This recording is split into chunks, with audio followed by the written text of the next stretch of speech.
Hi everyone, and thank you for joining us on our YouTube channel. My name is Samantha, and I'm the tailor here for the Jamestown Yorktown Foundation. I research, maintain, and create the clothes that you see on our historical interpreters at Jamestown Settlement and the American Revolution Museum at Yorktown. So I really believe that clothing is one of the things that can help us connect to the past and understand what life was like for people then. In this series, we're going to show you the different ways that the cultures that interacted here in early Virginia used clothing and got dressed and what those clothes meant in their everyday lives.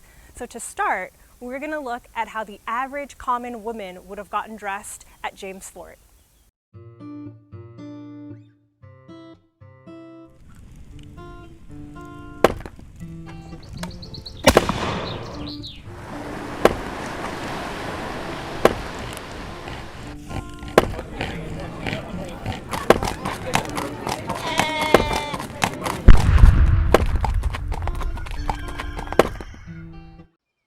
I'm starting out in my linen smock, which is the basic undergarment for women during the early 17th century. Since it's made out of linen, it's really hard wearing and it can be laundered. And that's really important because since it's the layer next to my skin, it's going to be absorbing dirt and oils and sweat.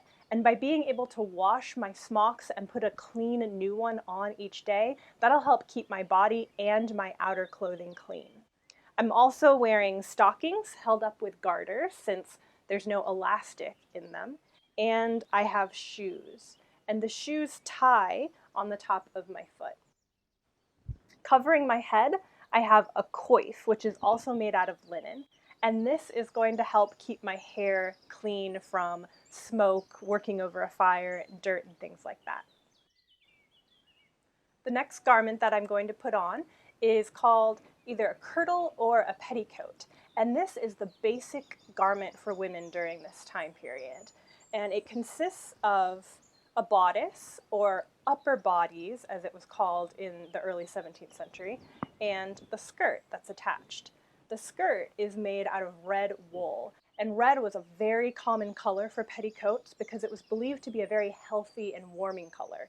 And that was really important to people during this time period because they believed that it was good to balance the body's humors and you didn't want to be too cold, so you would wear a color close to the body that would help keep you warm and healthy.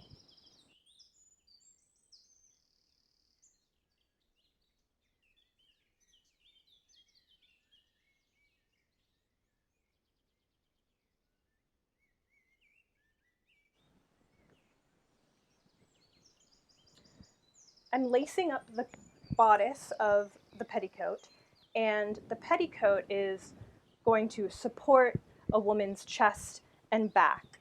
But it does this without using any boning like you might think of in later Victorian corsets. It uses layers of fabric that are stitched together, and it's just that's providing the support. So it's easy to bend and move and do all the work that a woman at Jamestown would be required to do.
On top of my petticoat and smock, I'm going to put on a partlet.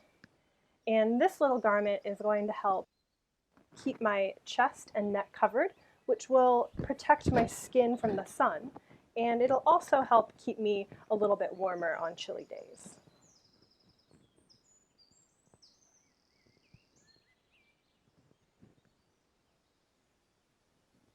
In addition to tying from the back, it also pins closed with straight pins. And straight pins are one of the things that we see show up very often archaeologically at the original James Fort site.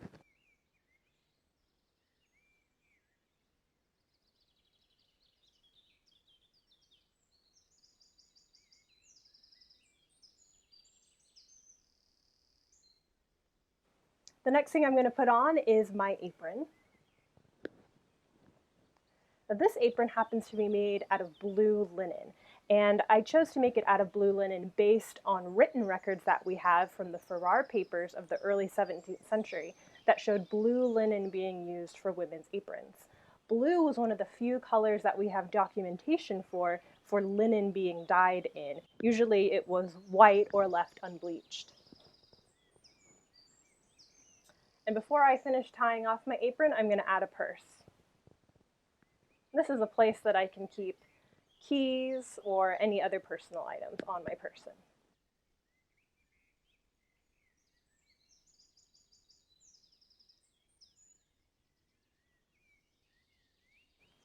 Dressed like this, if it was a hot summer day, it would be perfectly acceptable for me to go out and do some weeding in the garden or work in the tobacco fields.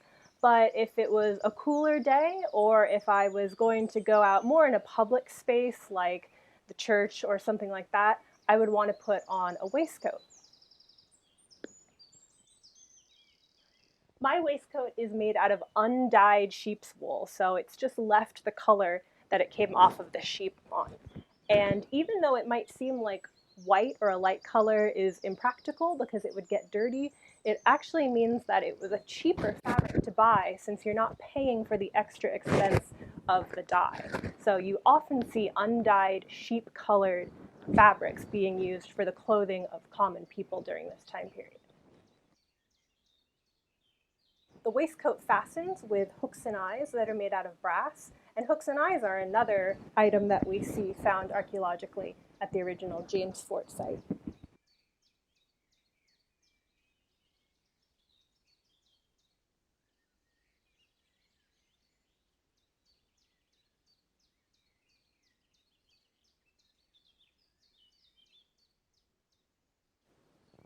And to top it all off, I'm going to wear a black knitted wool cap. Now I'm ready to go about my day at Jamestown. Thank you for joining us, and don't forget to like and subscribe.